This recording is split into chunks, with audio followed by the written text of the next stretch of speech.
Hey guys, it is a new week, and of course that means it's time for a new week in review. Got some jelly babies here. I was thinking about, filming a video on these, but I was like, nah, I'm not going to do that. But I do want to ask you guys who are from the UK, what do you think of these? Because, I think they're just like gummies is what they seem like. I was kind of expecting them to be like Sour Patch Kids or something, but they're okay. The first book I read for the week is Alias Volume 2, Come Home. And I have to say, I love these older covers versus the ones that say Jessica Jones Alias, because these are the original covers. And this is like a mixed media collage, and there's like a bunch of different examples of these that are supposed to be from some teen girls' like journals. So I love this cover. It is so cool. One of the things I have to say about this series that I've noticed, because this is only Volume 2, I read Volume 1, I loved it, and I always wanted to read this like before it became a Netflix original series. I just never found the time to, seek out the books and find them. But this is definitely different than the Netflix series. I finally finished watching the Netflix series, and this does follow like a common theme where she's out trying to find some girl for her parents, but it's under a different scenario in here. And of course, this book highlights a lot of the kind of problems that the Marvel Universe is going over, like, people being like racist towards mutants and all that stuff. So I thought it was kind of neat. I love how they talk about being a superhero, and this is one of the reasons why I reviewed this on Goodreads, and I gave this a 4 out of 5 stars on Goodreads. I'm going to say that this is great. If you love superhero books, I think you're really going to enjoy the Alias. But if you're just wanting to read these because, Jessica Jones is trendy because it's a Netflix series, if that's the only reason you're wanting to read these, then I kind of think you're going to be disappointed, because this really talks about like superheroes and Marvel Universe type stuff. So if that's the reason why you're wanting to read them, you're probably not going to enjoy this as much. I noticed when I was reading other people's reviews, there were a couple people who don't usually read superhero comics, and they were kind of disappointed by this. So I'm just throwing that out there. I'm not trying to be a dick and say that maybe you shouldn't read it, but if you're just, if you're not into superhero books, you're not going to get much out of this, because it's sad to say it is a superhero book. Okay, so I've kind of fallen behind yet again in filming these book reviews. So I've got quite the stack. The next in line is Lockjaw and the Pet Avengers. I guess this is an older trade, one that I'd never heard of this. I came across this on Goodreads. Goodreads kind of recommended this to me because I had read something else. And yeah, sorry for the very faded cover, because I guess this is like sun-bleached or whatever. But I thought it was an interesting concept because it's, it's pets with powers or whatever. And I always thought Lockheed was a really cool X-Man character. Of course, I was kind of interested in, Lockjaw being one of the Inhumans. But I have to say, I wasn't really sure who the other lineup team members were. One of them was Miss Lion, who is from Spider-Man. I'm not sure if she's Mary Jane's dog or his Aunt May's dog, but she has no powers, so it was really lame. And then there's Speedball's cat, which I didn't even know that Speedball had a cat. And Thor Frog, and, Kazar's cat, Sabretooth cat. So, I really wasn't impressed with this. The lineup kind of disappointed me, and then, when they revealed the major plot of this book was they had some kind of hand in a major Marvel event that I'm not going to spoil, because if you do want to read this, you're going to have to find out for yourself. And I was like, really? That was so lame. I was so disappointed. So I did only rate this 2 out of 5 stars. After that, I read, and I'm going to show both of these at the same time because I rated both of these 4 out of 5 stars. Jonah Hex Origins, and I think this was volume 3 or 5, and then Jonah Hex Luck Runs Out, and I can't remember which one was 3 and which one was 5, but more or less, if you are into classic, like, Western, like, gunslinger, bounty hunter type stuff, I think you'll really like these. I'll show you a little bit of each book. They're more or less short stories involving, different cases, and they don't run in like a timeline, like they don't flow from one to the other. So that's another reason why I decided to share them both at the same time. So if you're into Westerns, I think you would really like these. And I have to say, I've never been disappointed by any Jonah Hex books I've ever read. They're usually always 4-star books. After that, I'm going to share you another 2 books at the same time. Because more or less, these are pretty much the same. Mouse Guard, there's the fall, and then there's the winter. Let me show you the backs of these, and then show you a little bit on the inside. More or less, these are suitable, I would say, for kids 10 and up. They seem like they're more geared for kids because, the whole talking animals theme seems like The Secret of the Nim. I don't know if that's dating myself and, cartoon animated film, but yeah, it kind of reminded me of that. It was really just okay. They're not the Lord of the Rings, that's for sure. They're really just okay, and I rated these both 3 out of 5 stars. They're kind of neat. The illustrations are really the best part about these. It is what it is. If you're looking for fantasy with talking animals, then you should probably check out these. Up next we have Death, the Deluxe Edition by Neil Gaiman.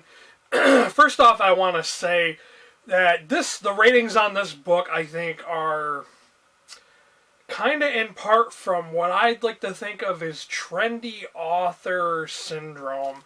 And what trendy author syndrome is it's because everybody thinks this author is so great and that everything they write is so great.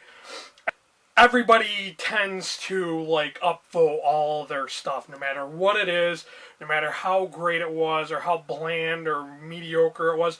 Everybody tends to upvote it 4 or 5 stars. Yes, I think Death is a pretty cool character. I thought she was one of the better characters from the Sandman series.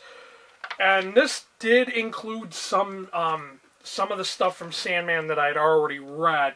There was only one small portion, and the rest was a Death miniseries. So it kind of, goes into detail about how Death becomes human every so often, so she can appreciate what it's like to live and enjoy life and all that. So I just really thought this was okay. It does have other characters from the Sandman series. But the best part of this book actually were the covers in the back, the covers for the series. These were actually the best part of this book. And to be quite honest with you guys, I just thought this was okay. I thought this was really this one is so cool. And then there was another one with, mummies. If I can find it. Oh yeah, this one. So I just thought this was a 3 out of 5 star book, but there are so many people who they're on my friends list that are a part of BookTube, and they all rated this 4 or 5 stars. I really did not think it was that great of a book. It could have been better, if you ask me. Okay, we got so many people wasting 4 or 5 star ratings on books, and then along comes this gem. This has to be the best Sandman book that I have read to date. This is a prequel to the Sandman saga. And I throw that out there that people are wasting 4 or 5 star ratings because I read the Sandman saga, and so many of my peers were rating mediocre books, rating them 4 or 5 stars. But then, like I said, along comes this gem. This was a really good, this has to be, like I said, the best Sandman that I have read. Very surreal, which in actuality you think a story about Dream would be. There were, it could be very confusing if you're not into surrealism, and I did see some kind of cubist stuff every once in a while in the background.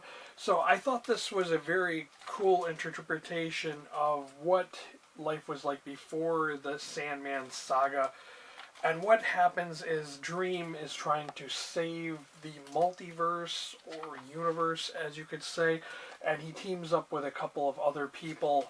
I don't want to say any more than that because I really don't want to spoil it. Yes, there were pages that were just blacked out like that. And there were some like centerfold type layouts in this book. So this, I did rate this 5 out of 5 stars. It was very enjoyable, and if you are a fan of Sandman, you should definitely check this one out. The best one I've read to date. After that, I read All New X-Men, The Ultimate Adventure, and this one, I can't remember which volume it is. I think it's volume 6, but I could be wrong.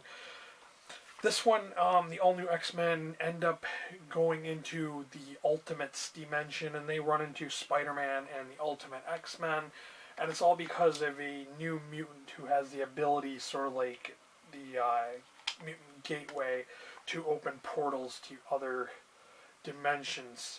So with that, all that being said, I just thought this was okay. I only rated this one 3 out of 5 stars. It could have been a little bit better. It did have a little tangle with Doctor Doom, which made it fun, but it was okay. Okay, this is where I'm going to end this week in review, and I just have 2 more books to share with you guys. First, we have Bayou Volume 1. Now, this is, it says it's an independent Zuda Comics, but if you read the little blurb about it on Goodreads, it says it's like a DC Comics. So, I've never heard of this author, and this was definitely a Goodreads recommendation. That was why I decided to check this one out. It takes place in the Deep South. I'm not sure if the town is a real place, or if this is based on historical events, or if it's just total fiction. I'm going to just guess that it's total fiction because it has fantasy and magical folklore elements to it. And it takes place in the 1930s in the Deep South. Of course, you know, the racial stuff going on, racist prejudice, stuff like that. It takes place in a bayou, of course, and there is a monster who, I don't know, say monster in quotations, called Bayou. And it's about this little girl named Lee, and I don't want to say too much more because I don't want to spoil the story. But she goes out on an adventure to try to help her father. This was really interesting. It really gives you a look at what living in the Deep South as a black was like. So I did rate this 4 out of 5 stars. If you're interested in like history type things, I'm going to say it's more historical than fantasy. I mean, it is a fantasy story, but it's, yeah. And after that, I read Civil War Iron Man. This, when I first started reading this, because I've read so many of these Civil War comics, I really liked the Civil War storyline before the movie came out. And I was thinking that this was just going to be mediocre. I started reading it, and I was like, yeah. It's, you know, Cap versus Iron Man. Most of this is just them discussing why they're choosing their stances or whatever. But it wasn't until I got to the very end of this book, like the last 10 pages, that it really hit me. And this really was a beautifully written story. So it really highlights, you know, why Cap and why Iron Man. This more gives an explanation of why Tony Stark took the stance he did. And I really, you know, really felt, you know, why this event happened from that. This really fleshes out the whole storyline. So I thought this was pretty good for that reason, and that's why I rated this 4 out of 5 stars.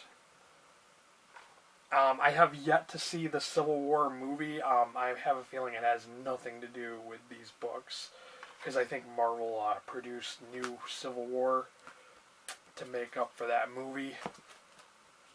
So that is my latest week in review. If you've read any of these, let me know what you thought of them. If you plan on reading any of these, let me know that too. Thank you for watching. Until next time, later.